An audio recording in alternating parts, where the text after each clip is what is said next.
साथियों नमस्कार, मैं आर के अमोल। आज आपसे पूना पैक्ट के संबंध में जो बहुत बड़ा देश के को एक मोड़ देने वाला पैक्ट या समझौता है, उसके संबंध में आपसे चर्चा करेंगे।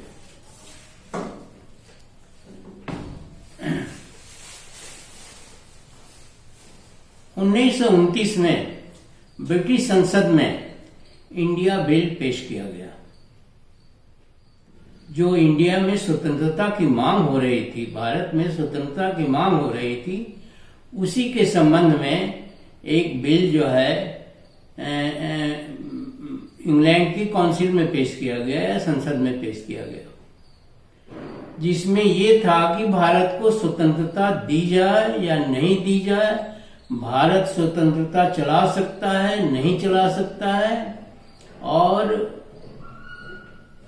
उसमें इंग्लैंड के बहुत सारे विद्वानों की, बहुत सारे राजनीतिज्ञों की एक राय थी कि भारत अभी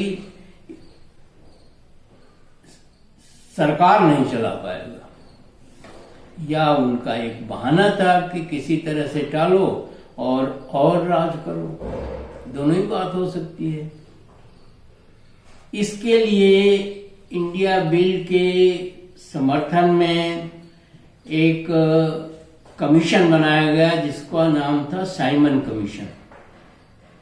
कोई साइमन थे जो उसका नेतृत्व कर रहे थे।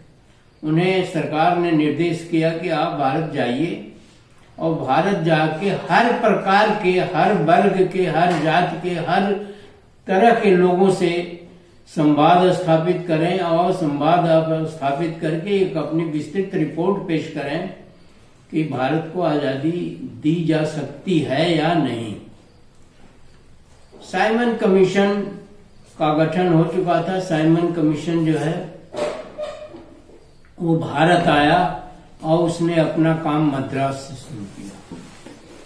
मद्रास में उसको जांच पड़ताल में पता चला कि 16 डिप्टी कलेक्टरों का चयन किया गया है, जिसमें 15 ब्राह्मण हैं और एक ब्राह्मण समर्थित व्यक्ति है किसी अन्य जाति का।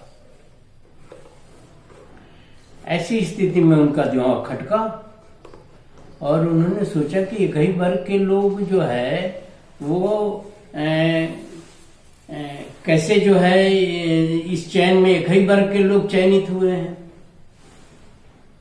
तो फिर उन्होंने देश के तमाम हिस्सों में तमाम लोगों से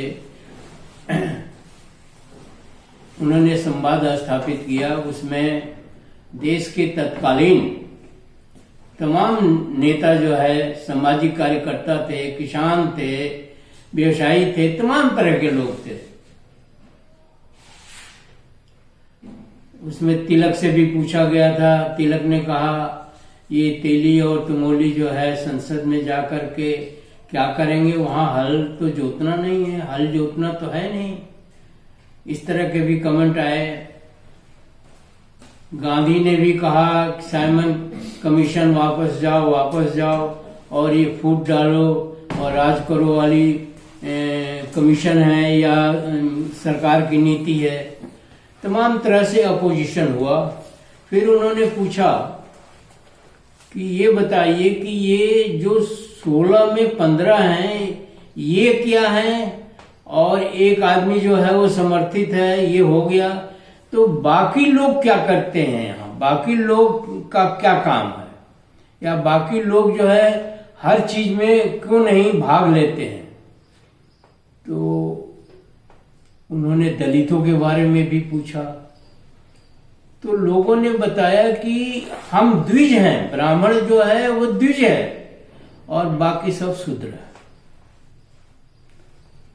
कमीशन के समझ में नहीं आया कि शूद्र क्या होता है। शूद्र तो इंग्लैंड में कोई होता नहीं, शब्द ही नहीं होता, टर्मिनोलॉजी ही नहीं होती। तो अब उसको कैसे डिफाइन किया जाए। तो ये जो घोंघा बसंत लोग थे, ये तरह तरह की बातें समझा रहे थे। कमीशन की समझ में आ नहीं रहा था। ये हम द्विज हैं और ये शूद्र हैं। तो शूद्र माने, उसने पूछा शूद्र माने क्या होता है। बता ना पाए, उन्होंने समझा नहीं पाए। उसमें वो अम्बेडकर से मिले।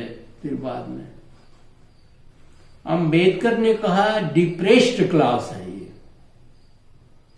ये दबाया हुआ, एक तरह से दमित समाज है, जिसको शूद्र कहते हैं। इसमें दो होते हैं, एक सछूत और एक अछूत। अछूत जो है वो दलित हैं और सछूत जो है वो पिछड़े हैं, जो थोड़ी बहुत खेती बाड़ी करते हैं, या फिर खेत तो किसी के पास नहीं था, खेत तो सरकार के पास थी और उसमें जमींदार उसने बना रखा था। जमींदार जो है सरकार के दलाल ही होते थे, वो पूरी तरह से सरकार की दलाली करते थे और अपने ही देश में अपने ही लोगों से जुल्म और अत्याचार करके लगान वसूल करके और सरकार को देते थे। तो वो पूरी तरह से 100% सरकार के दलाल थे। जितने जमींदार, तालुकेदार, राजा महाराजा जो भी थे, उनका कोई अस्तर नहीं था, उनकी कोई भारतीय सोच नहीं थी, उनकी कोई देश की सोच नहीं थी और वो पूरी तरह से अंग्रेजों के दलाल थे। गांधी जी की एक अलग कहानी थी। गांधी जी भी उसी में थे, ऐसा नहीं था कि गांधी उससे अलग थे। क्योंकि नेहरू, गांधी और तमाम लोग जो नेता थे वो एक साथ थे, तो एक दूसरे का विरोध करना तो उचित नहीं था, सही नहीं था। तो गांधी का विरोध तो कोई करता नहीं था, चाहे वो नेहरू, चाहे पटेल हो, चाहे राजेंद्र प्रसाद हो, चाहे कुछ। जब नेहरू नहीं कर पाते थे तो राजेंद्र प्रसाद की तो बात ही नहीं, औकात ही नहीं थी कोई। तो जब अंबेडकर ने समझाया, और अंबेडकर चूंकि वो भी बाहर से पढ़े हुए थे, नेहरू भी बाहर से पढ़े हुए थे, अंबेडकर भी अपने पूरे सूट बूट टाई में रहते थे, तो अंग्रेजों की समझ में उनकी बात आती थी। ये शूद्र और द्विज तो उनकी बात समझ में नहीं आती थी, लेकिन जो इन्होंने बताया डिप्रेस्ड क्लास और इसमें ऐसा ऐसा है वर्गीकरण, तो वो अंग्रेजों की समझ में बात आई। और अंग्रेजों ने, साइमन कमीशन ने ये महसूस किया कि कुल 10% लोग यहाँ शासन करते हैं या अग्रणी हैं, और वहीं 10% लोग पूरे समाज को संचालित करते हैं और पूरी तरह से अत्याचार करते हैं। वो धार्मिक अत्याचार, सामाजिक अत्याचार, आर्थिक अत्याचार, सब तरह का अत्याचार करते हैं। और कोई भी द्विज ही करते हैं और कोई इसमें बोलता नहीं। इनकी प्रथाएं अमानवीय हैं, जिसमें सती प्रथा, ये प्रथा, वो प्रथा, मतलब सैकड़ों प्रथाएं थी जो अमानवीयता के हद से काफी आगे थी और पूरी तरह अत्याचार था 100%। ऐसी स्थिति में देश का सर्वाइवल नहीं हो पा रहा था और देश गुलाम भी इसी कारण से हुआ। ये गुलामी का एक प्रमुख कारण है ढोंग, पाखंड, आडंबर और स्वार्थपूर्ता और एक दूसरे का अत्याचार, और जो भी है, मतलब सब जानते हैं, कोई ये छिपी हुई बात नहीं है। तो इस तरह से बात जो है, साइमन कमीशन का विरोध किया गया गांधी एंड कंपनी की तरफ से और अंबेडकर की तरफ से सपोर्ट किया गया। बात यहीं से कहानी शुरू होती है। अब अंग्रेजों ने क्या किया कि गोलमेज कॉन्फ्रेंस, जो आज़ादी के बारे में डिस्कशन करने के लिए किया जाता था इंग्लैंड में या संसद में, जहां भी, तो उसमें गांधी भी जाते थे और अंबेडकर भी जाते थे। पहले गांधी केवल जाते थे गोलमेज कॉन्फ्रेंस में, अब गांधी और अंबेडकर दोनों इनवाइट किए जाने लगे और दोनों जाते थे और दोनों अपनी अपनी बात रखते थे। ये गांधी को काफी बुरा लगता था। गांधी अपने नेतृत्व को हर्ट नहीं करना चाहते थे, अपनी महत्ता नहीं कम करना चाहते थे, और गांधी यहां पूर्णतया गलत थे। अब बात आई, आगे बढ़ी तो जिन्ना ने कहा कि मुझे स्वराज नहीं चाहिए,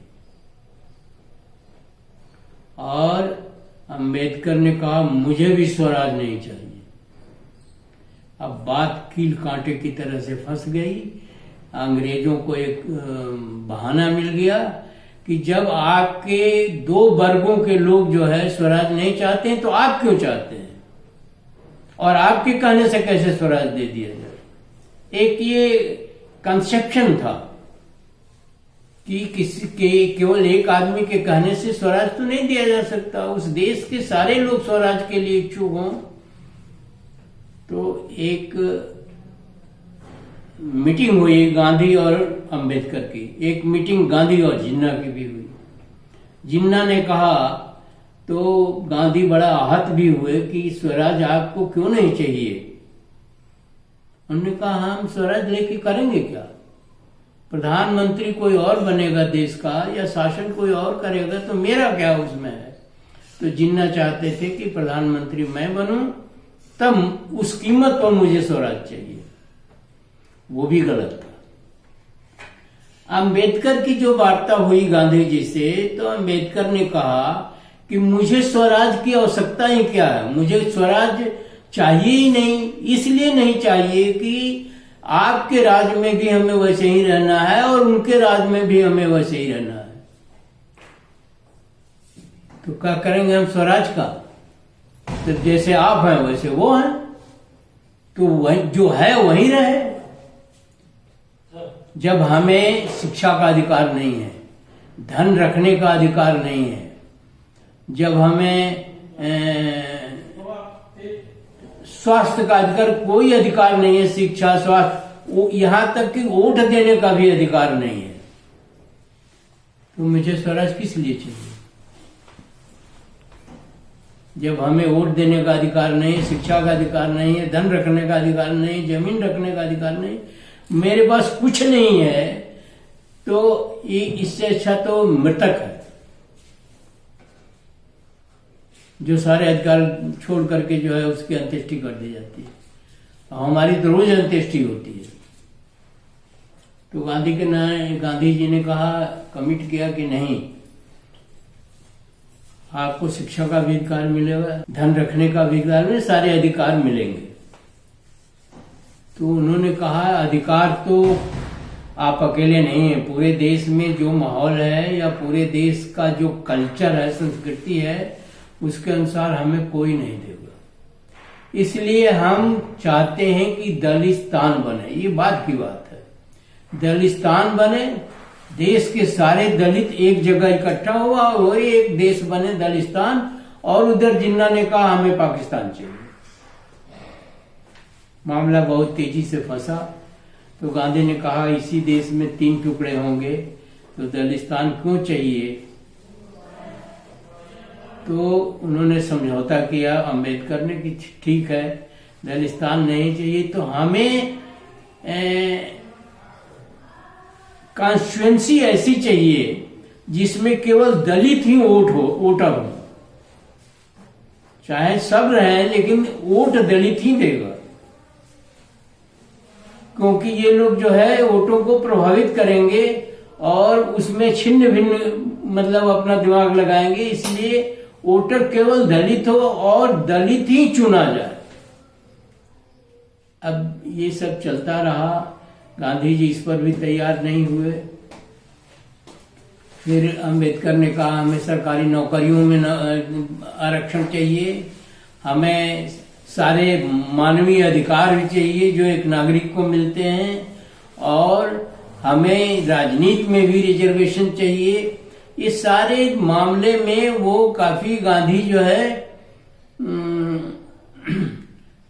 काफी आहत भी हुए, और गांधी अपना दिमाग माइंड मेकअप नहीं कर रहे थे, क्योंकि वो भी उसी जमात के थे और वो भी इस दलित के समस्याओं से वो हरिजन तो कहते थे, बात हिंदू मुस्लिम की भी करते थे, लेकिन उनके साथ जो ग्रुप था, उनके साथ जो दल था, उनके साथ जो लोग थे, वो नहीं चाहते थे। तो अकेले गांधी की चाहने से क्या होगा। फिर अंबेडकर ने कहा हम हिंदू नहीं हैं, हम दलित हैं, हम डिप्रेस्ड क्लास हैं, हम पिछड़े हैं। हमें हिंदू का सवाल ही नहीं है कि हम हिंदू हैं। जब हिंदू होने पर इतना अत्याचार हो रहा है तो फिर देखा जाएगा जो भी होगा।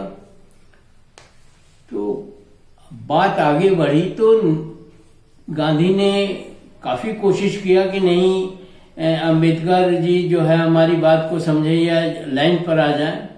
तो अंबेडकर ने कहा कि देखिए स्पष्ट सी बात है, अगर मुझे आना होगा तो मैं तो आ जाऊंगा, लेकिन मैं समाज के लिए लड़ रहा हूं तो समाज के हित में या समाज के लिए मैं कोई समझौता नहीं करूंगा ऐसा जिससे समाज का हित हो। मेरा हित हो जाए कोई दिक्कत नहीं है, लेकिन समाज का हित जो है वो हमारे वसूल के खिलाफ हो जाएगा। फिर इसी तरह के हॉट मतलब गर्म बातें होती रहीं और गांधी आमरण अनशन पर चले गए, जो उनका एक मूलभूत हथियार था, जो उनकी बार्गेनिंग पावर थी, जो उनकी एक तरह से पक्षपात था। और यरवदा जेल पूना में उन्होंने आमरण अनशन कर दिया। फिर नेहरू आए बीच में, पटेल आए, फिर कस्तूरबा आई, फिर और भी नेता आए और उन्होंने नेहरू से अंबेडकर से प्रार्थना की कि इसमें कोई बीच का रास्ता निकाला जाए और बीच का रास्ता निकाल करके गांधी को मरने से बचाया जाए, ताकि देश एक क्राइसिस में आ जाएगा और जो हम लोग एक नेतृत्व के साथ खड़े हैं वो खत्म हो जाए। फिर उसी में पूना पैक्ट हुआ, जो पूना पैक्ट उससे पहले क्रिमिनल अवार्ड जो है जो हमने बताया है उसी को क्रिमिनल अवार्ड का रूप दिया गया। उसमें और भी बातें थी जिससे गांधी सहमत नहीं थे। गांधी ने कहा था मैं वर्ण व्यवस्था में विश्वास करता हूं, मैं हिंदू हूं और वर्ण व्यवस्था हमारे लिए जरूरी है और उसके संबंध में अनेकों दलीलें उन्होंने अंबेडकर को दिया और अंबेडकर किसी दलील से सहमत नहीं हुए। उन्होंने कहा न मैं हिंदू हूं और न मैं वर्ण व्यवस्था को मानता हूं और न ही कोई इस तरह का समझौता कर सकता हूं जो दलितों और पिछड़ों के हित के खिलाफ हो।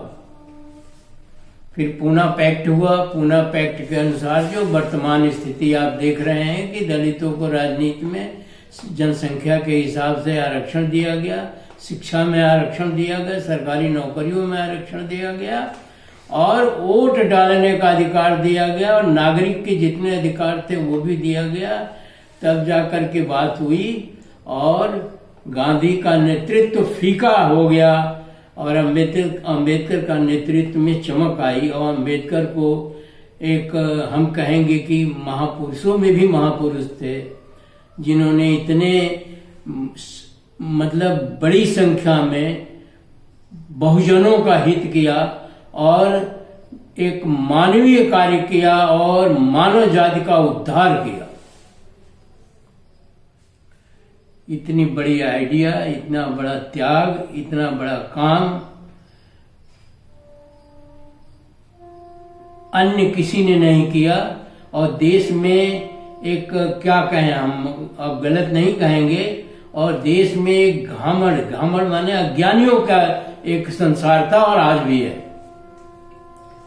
बुद्ध का तो सिद्धांत ही था समता और समानता, इसलिए उन्होंने बुद्ध धर्म जो है अपनाया। और बुद्ध धर्म में ढोंग पाखंड आडंबर नहीं है, जबकि हिंदू धर्म में एक एक पग में हजार जो है कुरीतियां हैं, ढोंग हैं, पाखंड आडंबर है। एक पग के अंदर लाखों कुरीतियां और ढोंग पाखंड आडंबर है। जैसे हम कितने स्वार्थी हैं, हम दूसरों को आदमी नहीं समझते हैं। उसने जो संदेश दिया समता और समानता का, इसलिए अंबेडकर ने बुद्ध धर्म ग्रहण कर लिया और बुद्ध धर्म का रिवाइवल, बुद्ध धर्म का पुनः आगमन जो है का श्रेय जो है अंबेडकर को जाता है। जो बुद्ध धर्म दुनिया के सारे देशों में फैला हुआ है, सब अच्छे अच्छे देशों में बुद्ध धर्म है, जो भारत से गया है वो भारत में ही नहीं है। तो निश्चित रूप से कुछ लोग कुटिल, बेईमान और अविकसित दिमाग के थे, जिनका मुख्य उद्देश्य स्वार्थ था, ढोंग पाखंड आडंबर फैलाना था, और वर्ण व्यवस्था और ये व्यवस्था और वो व्यवस्था और हिंदू और फला और ठेका किया गया। फिर भारत के दो टुकड़े हुए, कोहराम मचा, उधर से इधर और इधर से उधर हुआ। वो परिस्थितियां थी जिसकी वजह से ऐसा हुआ। और नेहरू जो है प्रधानमंत्री बने, फिर उन्होंने हिंदू कोड बिल भी लागू किया, और अंबेडकर का एक तरह से अंबेडकर के दर्द को गांधी ने जितना नहीं समझा उतना नेहरू ने समझा। नेहरू सरकार में थे, गांधी एक जो भी कह लीजिए, गांधी के किसी चीज के ऊपर हम आक्षेप नहीं करें, गांधी भी महान थे, लेकिन देश की जनता के आगे तो झुकना पड़ता है। देश की जनता अगर जाहिल है तो क्या करेगा आदमी? कोई भी नेता, कोई भी विद्वान, कोई भी सामाजिक आदमी कैसे करेगा, क्या करेगा, जैसे आज की परिस्थिति है। तो इस तरह से गांधी का ये कहना अंबेडकर के लिए जहर के समान था कि मैं हिंदू हूं, वर्ण व्यवस्था में विश्वास करता हूं। तो इस तरह से हिंदू कोड बिल भी लागू हुआ। हिंदू कोड बिल की खासियत बता दें, दो तरह की शादियां होती थी केरल में और साउथ इंडिया में। एक कुटुंबकम होती थी और एक जो है संबंधम होती थी। सुन लीजिए, देख लीजिए, आप इस पर मनन भी करिए। कुटुंबकम और संबंधम, और ये कौन करता था? ब्राह्मण वर्ग करता था, जिस बहुत विद्वान है ब्राह्मण वर्ग, और बहुत जो है काबिल है, आज भी है और पहले भी था। संबंधम में उनकी शादी जैसे होती है, आज होती है, उसमें उनके बेटी बेटे जो पैदा होते थे वो उनकी प्रॉपर्टी के मालिक होते थे। कुटुंबकम है, संबंधम में नहीं, कुटुंबकम में।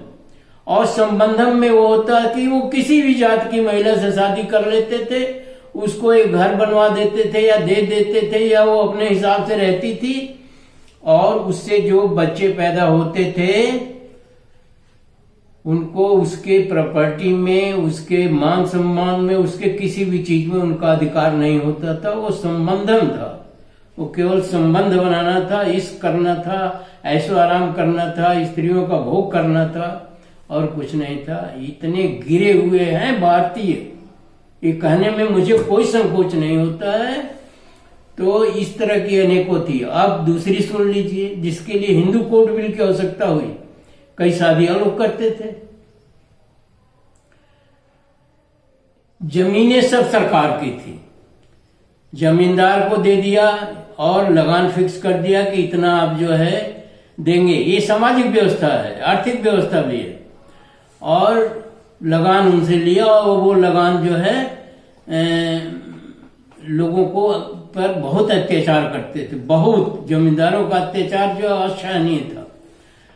एक तीसरा था, जो छोटे छोटे जो जमीनें थी, जो जमींदारी के अंतर्गत नहीं आती थी, और उनका पट्टा किया जाता था।